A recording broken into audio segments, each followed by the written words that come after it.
Pemilihan Desa Siho menjadi salah satu fokus TMMD Reguler 111 Kodim 0212 Tapanuli Selatan diapresiasi Kapolres setempat.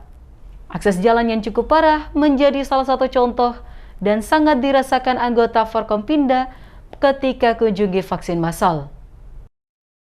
Pemilihan lokasi TMMD ke-111 Kodim 0212 TS Desa Sihom, Kecamatan Angkola Barat, Kabupaten Tapanuli Selatan bukan tanpa alasan. Mengingat desa tersebut sangat terisolir dan medan jalannya pun masih sangat memprihatinkan. Terbukti dalam perjalanan kunjungan Forkopinda meninjau kegiatan vaksin massal yang dilakukan TNI sangatlah sulit dan banyak menemukan kendala karena kondisi jalan yang masih tanah, berlubang dan juga tergenang air sehingga membuat jalan licin dan becek. Seperti yang disampaikan Kapolres Tapanuli Selatan AKBP Roman SLH, Kapolres sangat mengapresiasi dalam pemilihan lokasi TMMD ke-111 Kodim 0212. Polri sangat mendukung dan bersinergi dengan TNI untuk saling membantu dalam membuka jalan desa sebagai target TMMD ke-111 Kodim 0212 Tapanuli Selatan.